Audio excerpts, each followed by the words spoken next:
So today we'll discuss titration, and this is the last topic for Gen Chem 2.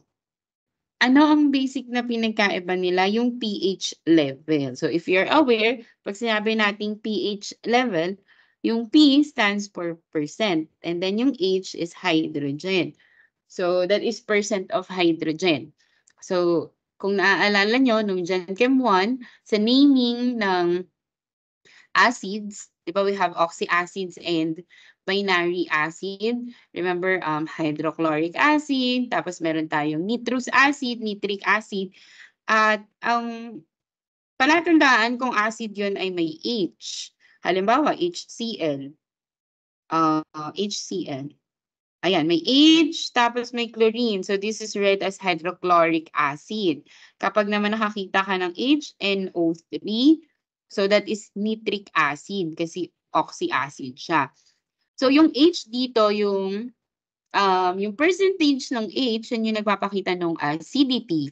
Kaya sabi dito pH level, the percent of hydrogen in the substance. So values lower than 7 are acids and values greater than 7 na pH level, yun yung mga base. So ito yung mga asim, matataas yung percent, mabababa yung percent ng hydrogen nila. Ito naman, bitter yung taste. Bitter is, if this is maasim, what is bitter in Tagalog? Bitter gourd, ampalaya. Mapait. Okay, so mapapait naman yung lasa. Okay, so and they are mostly slippery, yung mga soap, baking soda, ayan. So example, vinegar, milk, citrus fruit, lemon. Yung basic na pag-test natin sa acidity is using the litmus paper. So if we know that this is an acid, we use a blue litmus paper and that will turn into red. Pag yung blue naging red, kasi ginagamit mo sa acid, so that's an acid. Sa base naman, ang ginagamit natin is yung red litmus paper, nag-turn siya into blue. Ayan, nabibisay na ako. So, ayan, again, lower than 7, acidic. Higher than 7, that is basic. Ang neutral, like water, is in 7 yung pH level. So, kung makikita nyo, yung ginagamit natin ng mga water, di ba merong mga alkaline water, ini-improve natin dito yung purity ng substance para maging water siya. So, usually mahal na yung mga alkaline. Kung aware kayo, yung Nature Spring, nag-release sila ng kulay red na Nature Spring. At about 10 point something yata yung pH level nun. So, ibig sabihin, basic yon. So, good yon sa mga merong hyperacidity. Kasi base lang siya. Kapag may hyperacidity ka kasi, sa, halimbawa GERD, gaya ko, may acid reflux ako, may GERD. So, hindi ako, parang hindi recommended ng mga doctor na kumain ka ng mga acidic. Kasi mag-a-add siya dun sa natural acidity ng ating tiyan. Okay? So, magra-rumble-rumble na. So, ang safe is yung mabababa yung pH level. Okay? Ayan. So, ano yung mga safe inumin? Safe naman yung mga basic, hindi lang naman limited sa ammonia, bleach, like, so ibig sabihin po ba nun, safe sila inumin? Siyempre, hindi. Okay? Pero kung halimbawa, yung water natin comes in different pH level, no, safe na pa siyang inumin. Okay? Ayan. Pero hindi naman lahat ng base na nakalagay dito ay safe. Obviously, those are cleaning materials. So, on your PETA, what we will do is titingnan natin kung ano yung concentration. So, kung naaalala nyo, when we say concentration, ito yung percent nung moles of solute over the solution. Di ba? Kina-compare natin siya. So, ang basic na ginagamit natin na unit, madalas sa laboratory, is in terms of molarity.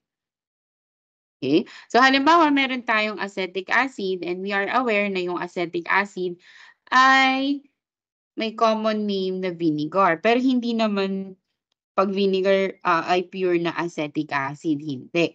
So dito, kung titingnan nyo, yung dadalhin nyo, sabi dito ng vinegar, ng dato puti, nakalagay dyan somewhere, hanapin nyo na lang pag bumili na kayo. Sabi nila, 3% acetic acid lang sila. Okay? So again, that is an acid. So 3% lang siya. So anong ibig sabihin nun? Hindi siya purely acetic acid. Ano yung bumubuo sa 97%? Acetic acid. So yung acetic acid ay may formula ni CH3COOH. Okay? So CH3COOH or acetic acid,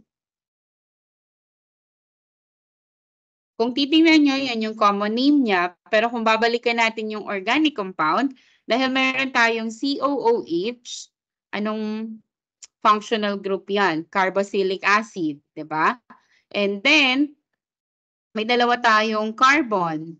So, pag 2 yung carbon, anong tawag natin doon? F.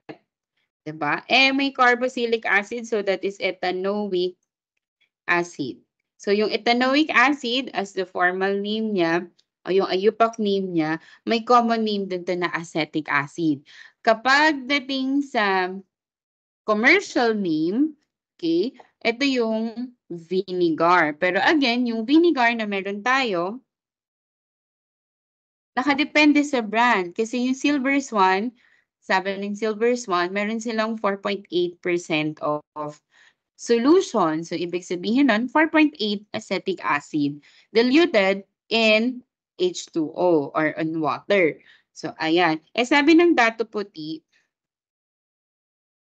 3% solution lang sila. So, 3% lang yung acetic acid doon na ibig sabihin meron siyang 97% of H2O or water. Nakukuha? Ito yung papatunayan nyo sa inyong PETA. You have to compute, is it really 3% of acetic acid? 3% lang ba siya ng CH3COOH? Kaya specific yung brand ng suka na pinapadala natin. So ayan, anong tawag dun sa process na yung concentrated solution ay dinadagdagan mo ng water? Anong tawag dun sa process na yon? Use the meeting chat to answer.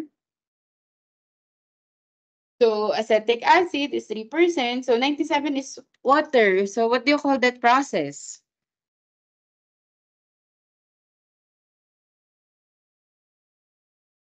Chat. Wala. Starts with D. Ayan. Dilution. Dilution is the process. And how do we compute for the dilution? Anong formula ng dilution? Part 2 ng lesson 5. When we talk about concentration units. So we change the concentration. So when you change that, how can you compute? Ano yung magiging formula natin? Wala na, nakalimutan na. Ayan, thank you. Yan, so that is M1 V1 equals M2 V2. So that is your dilution. Balikan natin yan mamaya. So, sabi ko, sa inyong PETA, you have to prove, or you have to, not prove, kasi nga i-check natin. Okay? You have to confirm or to check if yung dato puti ay totoong 3% acetic acid. How can we do that? We'll use titration.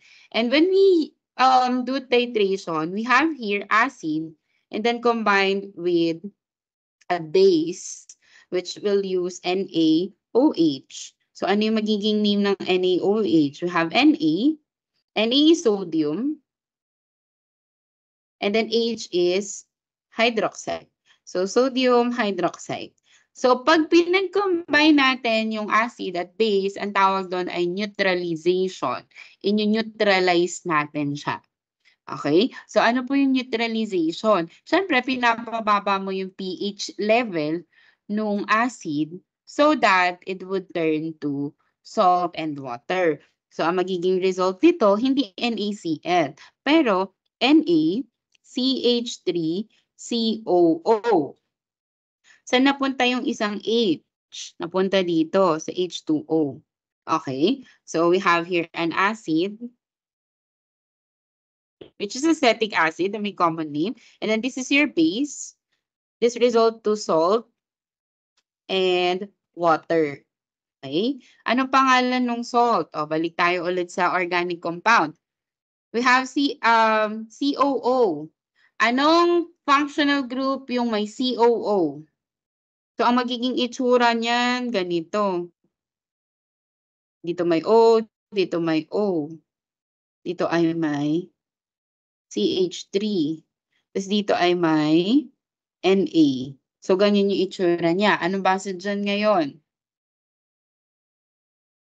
Anong functional group yung may COO? O, sige, baka nakakalimutan na nung iba. Pero 'di ba pag may COO, yan ay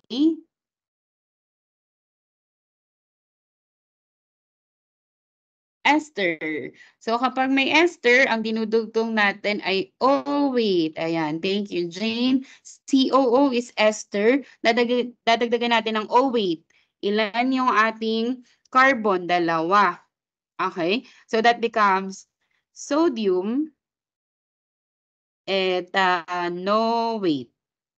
Okay? So pinagsasama-sama na natin yung inaral natin para nakikita nyo paano yung application ng mga yon. So that means ethanoic acid plus sodium hydroxide yields or produce sodium ethanoate plus water. Pero syempre hindi ko ilalagay na water kasi hindi naman common name yan. So dihydrogen oxide. Okay? So ano yung common name nito? Ito ay water. Ito ay sodium acetate.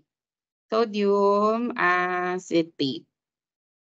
Ayan. Yung sodium acetate ay salt. Okay? So pag sinabing salt, hindi lang siya limited sa NaCl. Yung NaCl ay isang sample lang ng salt, which is table salt. The common salt na ginagamit natin as condiments. Nasusundan ba? Can I see a heart reaction? Kung nakakasunod.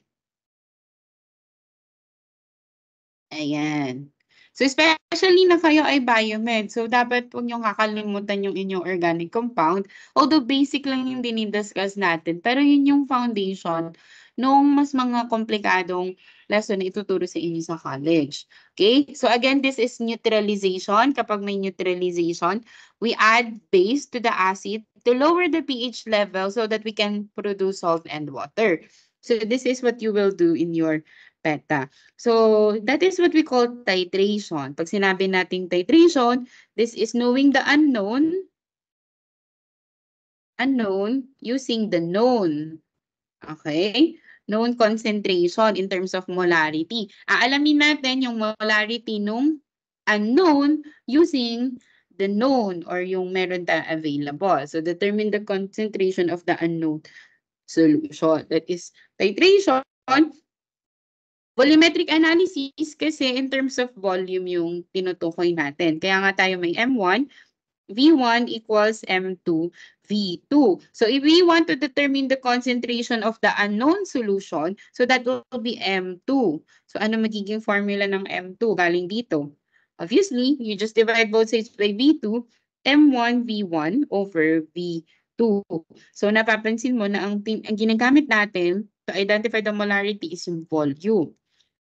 But in this case, in titration, dahil gumagamit tayo ng dalawang magkaibang substance, hindi lang natin siya basta-basta dinilute using same substance, parang orange juice. Pag dinagdagan mo ng tubig, orange juice pa rin naman siya. Pero ngayon, nakita nyo na yung acetic acid naging sodium acetate. So dito, gagamit tayo ng molar ratio. So yun yung pinakaiba ng dilution at ng titration. Okay? So, tandaan na kapag may titration, meron tayong dalawang solution. So, we have the standard solution and the unknown solution. Pag standard solution, ito yung titrant. Okay? So, alam natin yung value ng concentration nito. Yung analyte, which is titrant, pero mas madalas tinatawag na analyte, ito yung nilalagay natin sa Erlenmeyer flask. Hindi natin alam yung magiging concentration nito. Okay? So, and then we'll try to add here yung ating hindi nyo pala nakikita yung tinuturo ko. We'll add here, patak-patak, yung ating titrant. Tapos, pagtapos na yung titration, ko-compute na natin. Kasi magpapatak ka. So, yung initial volume niyan, bababa, magkakaroon ka ng final volume. So, halimbawa, you start with 1 ml, tapos natapos siya sa 8 ml. So, meron kang delta V na 7 ml. Diba? So, yung volume na kailangan para makompute yung titration is 7 ml. So, with that, pwede ka na mag-proceed. Miss, kailan po ako titigil ng pagpatak? Titigil ka ng pagpatak based dun sa indicator na ginamit mo. So, halimbawa, ang ginamit mo na indicator ay phenolphthalein. Ito yung pinaka-classic na ginagamit natin, yung phenolphthalein. Ang color change doon ay colorless to pink. Okay? Pero yung pink ay faint pink. Yung dull pink na tinatawag. Okay? So, titigil ka na pag na-reach niya na yung endpoint. So, yun yung role ni indicator. So, it signals the end of titration. So, halimbawa, ito. Yan. Ito yung phenolphthalein. So, mas madalas na ginagamit natin to sa titration kasi mas madali rin talagang makita kung over-titrated siya at kung swak na yung titration. Sa methyl orange kasi, minsan nagtuturn na siya sa yellow. Pero, hindi mo pa sure kung ito na ba yung yellow na kailangan kong i-achieve. Kaya gumagamit pa talaga dapat ng parang pH paper. Ayun, yun yung itatabi mo dun sa iyong solution para makita kung magkakulay na sila para mag-stop. Okay? Again, ano yung meron? We have the titrant. Okay, ito yung known. And then we have the analyte. Ito yung unknown. So, kailangan nating malaman yung concentration ng unknown habang nagpapatak ka ng titrant dun sa analyte. Okay? Pero yung analyte na nilagay mo dun sa Erlenmeyer flask, huwag kakalimutang lagyan ng indicator. Isang patak lang or dalawang patak, magkukulay na yun later on. So, si phenolphthalein from colorless, magiging pink siya as you continues to add titrant. Okay? Hindi ito makaka-apekto. Si indicator ay parang neutral lang siya. So, hindi siya makaka-apekto dun sa chemical reaction. Meron lang siyang change of color to signal the end of the titration. Yung equivalence point naman, this is the theoretical point kung saan nag-balance na yung titrant and aniline. Okay? So, we'll also be careful with equivalence point kasi makikita mo na parang in terms of volume, halimbawa, pantay na sila ng value. Okay? So, yun yung equivalence point. Ito yung actual titration setup. Hindi ko lang mapakita. Ito ay GIF. Dapat ito gumagalaw. Pero, kung nakita niyo na yung pre-lab, nag-titrate kami ng actual ni Sir Raf at ni Sir Wayne dun sa pre-lab. So, panoorin niyo kung paano namin yung ginagawa. Kasi sa laboratory, sa PETA nyo mismo, sa Wednesday, hindi ko na to i-demo. Okay? Kayo na mismo yung gagawa, especially na meron lang tayong 4 setup per lab, tapos may 6 groups. So, ibig sabihin, dapat yung 4, matapos sila in 30 minutes. Tapos, itong natitirang group, may 30 minutes din sila. So, kapag nagkamali kayo doon, may rubric kami for the lab performance. Tsaka pag nagkamali kayo ng 2 beses, wala na, katapusan nyo na. Okay? So, ayun siya. Okay, so huwag kakalimutan, i-record muna yung initial reading. So, VI, tapos yung VF. I-record, tapos makukuha mo yung delta V. So, pag nakuha mo na yung delta V, remember M2 is equal to M1 V1 over M2 or over V2. Okay? So, yung V2 dito is yung initial volume ng titrant. yung molarity ni titrant. Sorry, this is aniline. And then yung volume, dito mo ilalagay yung masosolve mo dito after titration. Titigil ka pag na-reach mo na yung color change.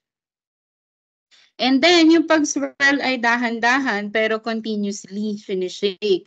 Kasi habang nagdadagdag ka, kapag malapit na matapos yung titration, nagkukulay pink na siya. Pero pag hinalo mo, nawawala yon. So, hindi pa yon yung pink na kailangan natin. Yung pink na kailangan natin is yung maglalast ng more than 10 seconds. So, ayan. Kung nakikita nyo yan. So, ito yung color ng ito, perfect na titration, faint pink. Tapos, yung over-titrated, ito yung kulay. Okay? Ano yung difference niyan? Ang difference niyan ay isang patak lang. So, therefore, dapat kontrolado mo yung pagpatak ng titrant kasi kahit isang patak lang, mag-over-titrate na siya. Okay? So, again, in your PETA, meron lang kayong dalawang chance para mag-titrate. So, good kapag ka first try, sakto na yung pag-titrate nyo, na-reach nyo na.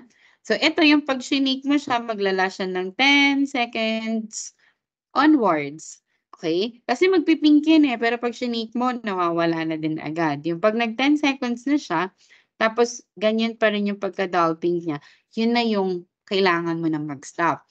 Mamaya, napakita ko yung sa video kasi ilang titration din kami, pero kapag gamit talaga yung phenolphthalein, medyo challenging siya na sumobrahan ng isang patak, over-titrated na siya agad.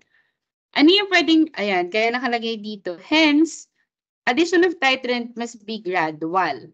Ibig sabihin, dahan-dahan din talaga, patak-patak. Nako-control using this. This is the stopcock.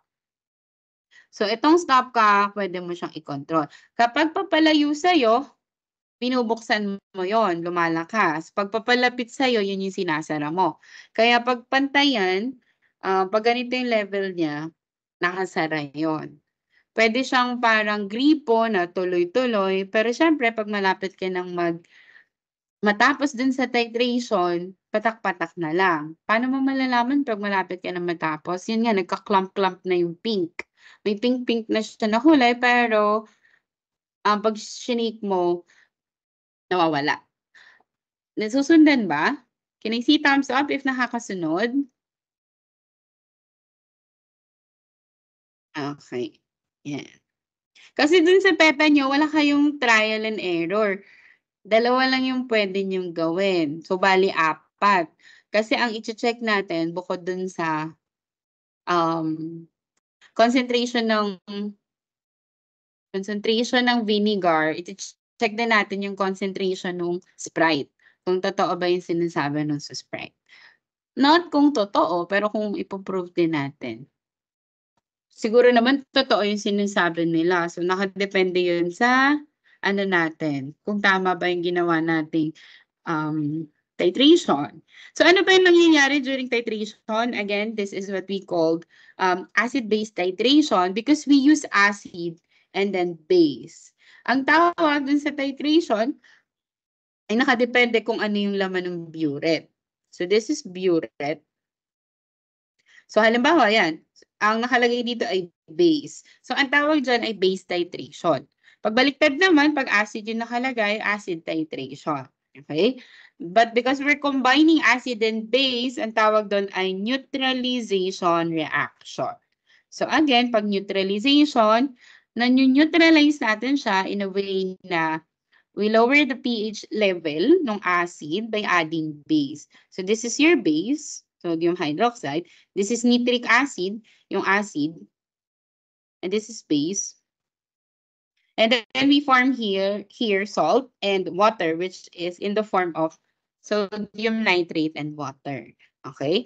So, kung i-recall nyo yung types of reaction, we have synthesis, reaction, decomposition, single replacement, double replacement, and yung combustion is a special type of reaction din kasi ang product noon ay carbon dioxide and water. tapos fuel. Itong neutralization, madali ding tandaan kasi salt and water yung product niya.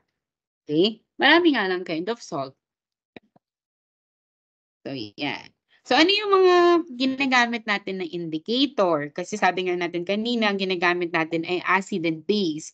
Pero kailangan mo siyang patakan ng indicator. So, ito. So, meron tayo dito na iba't ibang kind ng indicator, depende din sa pH level nila. Ito, medyo tandaan nyo na lang din yung ibang range. So, si Pinophthalene ng expectation colorless to pink. Okay, so pag malapit na mag-pink, yun na yung signal na patapos na yung titration. So, that means, pag pinkish na siya, stop ka na. Okay, pero faint pink. Next is yung methyl orange. So, si methyl orange, from red, magta-turn siya into orange to yellow. And then methyl red, parang parehas lang siya ni methyl orange. And bromothymol blue, from yellow to blue. Kaya bromothymol blue. Parang thymol blue lang din yung ano niya. Okay? So, ang gagamitin nyo para classic is yung Pinophthalene. So, ano yung mga gamit ng titration? So, halimbawa, pag nagpapamedical tayo, hinihingaan tayo ng urine samples. So, ginagamit nila yung mga urine samples na to ginagamit nila yung titration dun sa urine samples para makita nila, for example, yung level ng sugar, ano pa ba yung mga chine-check doon?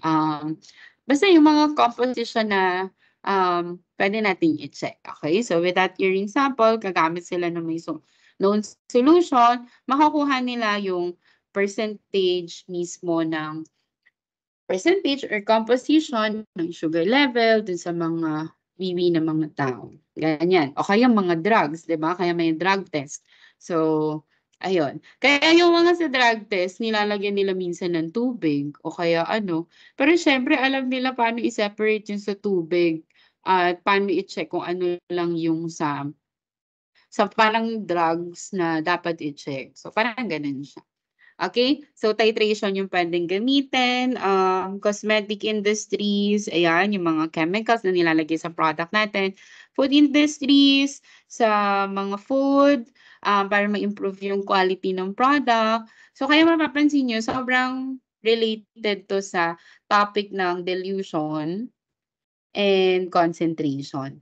So, ayan, magkakadugtong yan. Si concentration, after ni concentration, andun yung molarity. Discuss natin si dilution, tapos sunod nun si titration. So, magkakatahi sila. Ayan, so titration, ano pa yung iba niyang application? Ayan, titration is used in diagnosis of diabetes to determine the glucose level.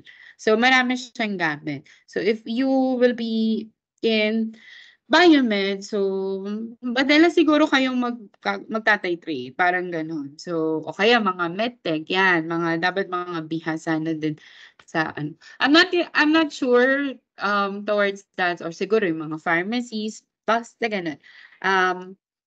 Into pharmaceutical, medical technology, gamit na gamit itong process na to. Okay, so ito example. Ito yung strategy na nakapost dun sa Canvas. Pero magpapakita ko ng isa pang strategy kasi nga kasama to sa inyong written work. Okay, so pwede nyo itong gamitin. So ano yung process? Una, kunin mo muna yung mole of mole of B using mole of A and molar ratio. Tsaka mo kunin yung molarity. Because molarity is moles of solute over liters of solution. So ito yan. May solution dito. Pero magpapakita ko ng another way. Yeah. Before I proceed, do you have any questions so far? Can I see a heart reaction kung walang tanong? Isa lang, dalawa. Okay. Sigurado? Ayan. So, ayan, maswerte kayo ngayon kasi somehow, kasi PETA yung gagawin niyo na titration, you can really do it sa PETA. Dati kasi dinidemo lang din namin to. Tapos parang isang estudyante lang yung nakakapag-try due to limited setup. So at least ngayon, kahit pa paano, may setup tayo at meron tayong nung chemicals din na gagamitin natin. Okay, so let's start with this one. Although may answer na, so let's prove. Syempre, hindi naman tinatanggap yung sagot na walang solution. Okay, so let's start. 50 ml of hydrochloric solution was titrated with 0.1524 molar of sodium hydroxide. What is the concentration of the HCl if the reaction needs 33.32 ml of sodium hydroxide to reach the endpoint, given the chemical equation? Okay, step 1, check if balance. Okay, balance naman yan, 1:1. So sa quiz nyo, dahil 7 naman kayo doon, hindi balance yung binigay. O, pasensya na, pero ayun. May group naman siya, so ibabalance nyo din muna. Okay? Next. Remember na dun sa setup natin, kung ito-drawing ko siya ng, this is your burette. So, halimbawa, ito yung burette. Okay? And then we have here, Erlenmeyer flask. Okay? So, remember na ang laman nito yung analyte at ito yung titrate. Tingnan natin yung given. Ano dito sa dalawa yung titrant at ano yung analyte? Yung HCl ba o yung sodium hydroxide? Okay, let's start with the titrant. O, type your answer sa chat. Ano yung titrant? Titrant, yung alam natin yung concentration. Yung analyte, yun yung sine-check natin or ina-analyze. Sagot, ano yung titrant?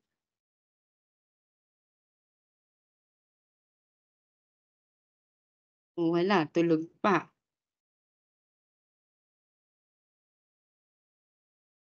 Bea, sabi niya NaOH o yung iba.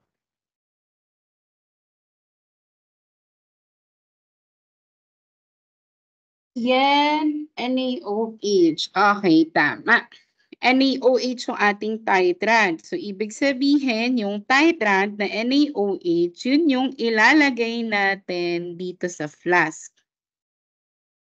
Dito sa burette rather. Okay, sa burette. At ang ilalagay natin dito sa Erlenmeyer flask ay yung HCl. Yun yung ina-analyze natin. Kasi nakalagay na HCl was titrated. Nasusundan ba? Thumbs up if nakakasunod.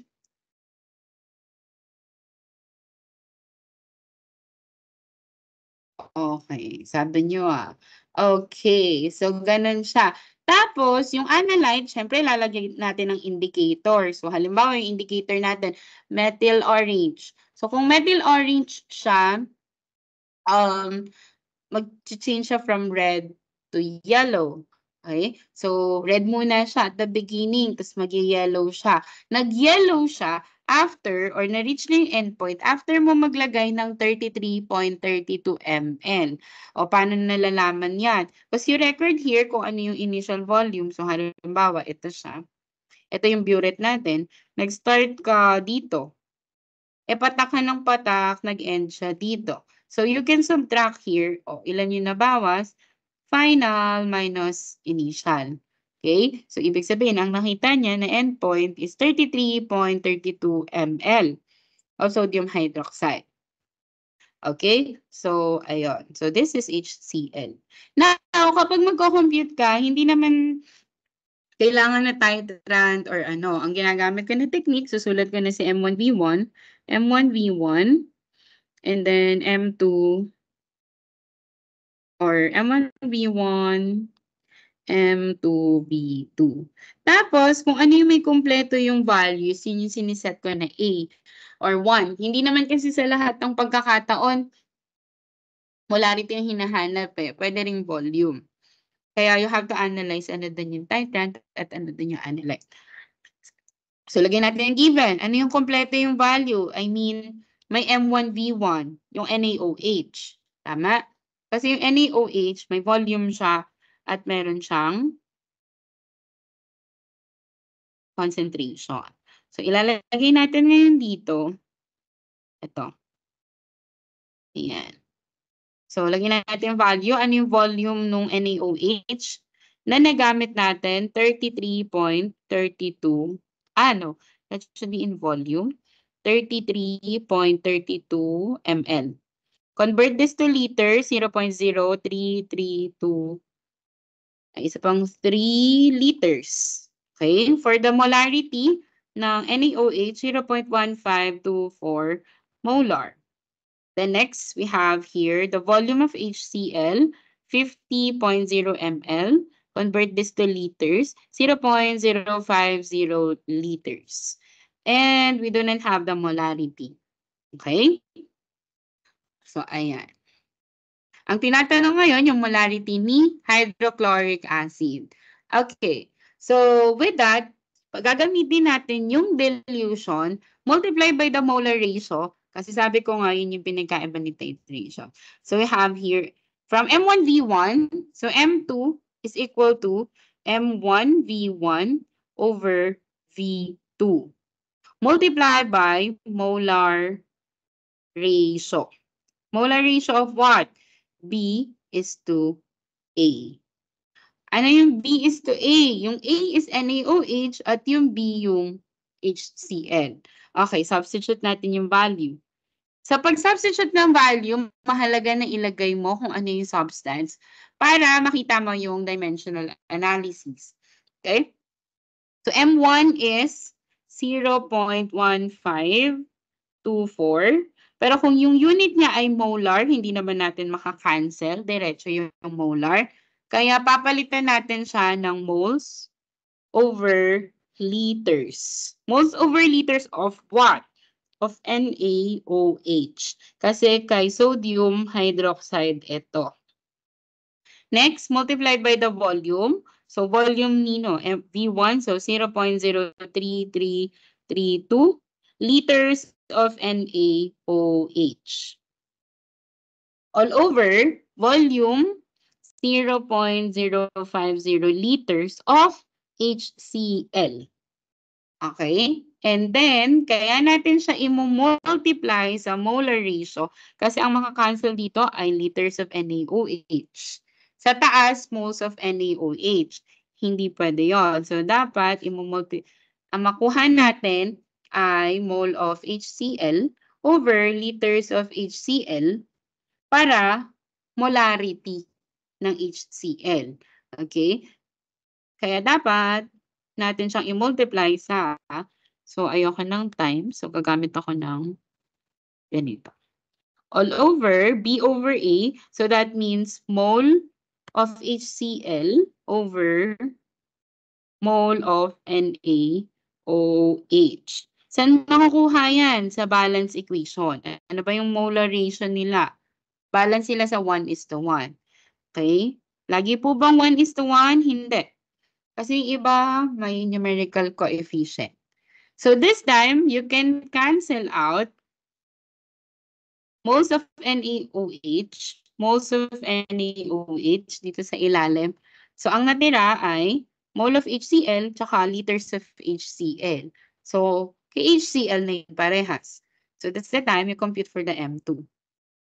Naku, same lang, diba? 0.1016. So that is mole over liters of HCl or basically molar. 0.1016 molar of HCl. Okay? Ayan.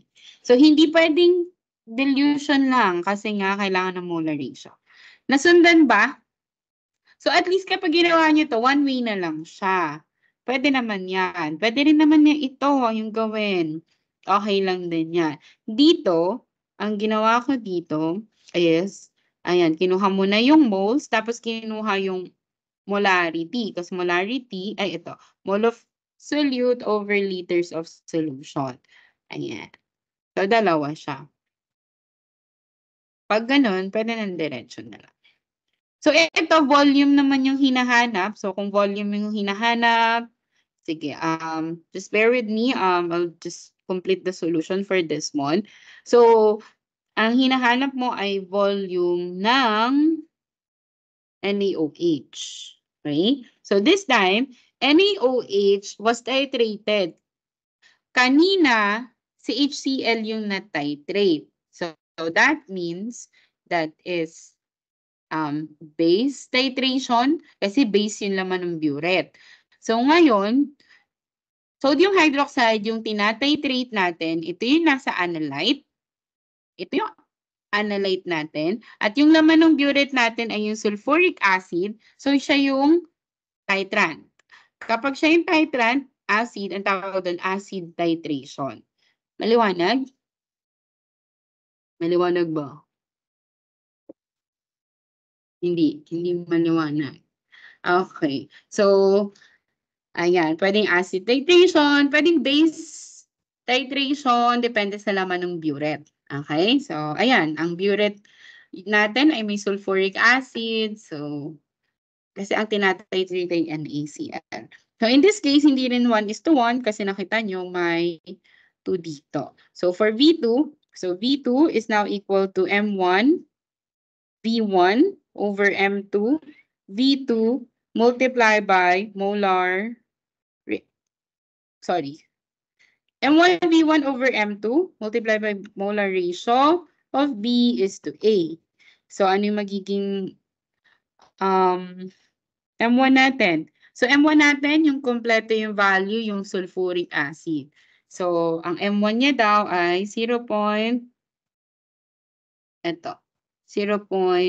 Sorry, nabilugin ko ulit. Ito. 0.245 moles of H2SO4 over liters of H2SO4. Pinapakita ko talaga to para nakikita nyo na hindi basta-bastang magka-cancel ng unit. 20 ml, so that is 0.020 liters of H2SO4. Okay. All over, molarity ni sodium hydroxide, 0.610 molar. So that is mole of NaOH over liters of NaOH. Ayan. So ano yung mga, multiply by molar ratio. Ano yung molar ratio nila? Kailangan si A ay nasa ilalim. So that will be mole of H2SO4. Sa taas, si mole of NaOH. Ayan. Ano yung molar ratio nila? 1:2. 2 yung kay sodium hydroxide at 1 yung kay sulfuric acid. O, pakita natin yung cancellation ng unit. We can cancel out H2SO4. We can cancel out here mole of H2SO4. And we can cancel out, di ba ito ay magiging mole? Pakita ko lang magiging mole of NaOH over mole over liters of NaOH. So you get the reciprocal, you can cancel mole, matitira liters. So basically cancel, so matitira is volume. V is now equal to, V2 is now equal to 0.00161 liters of NaOH. Liters yung matitira. Ang tinatanong ay ml. So V2 is equal to 16.10 ml of NaOH. Ayun. Clear? Nasundan ba? Nakakasunod? Wala, estatwa. Ayun. May dalawang nakasunod. Okay, so pwede na naman na ganito yung procedure, walang problema. Pag ito lang, continuous lang din siya. Okay lang din na, mas okay talaga na continuous yung pagsasolve. Kasi yung round off ka ng round off as time goes by.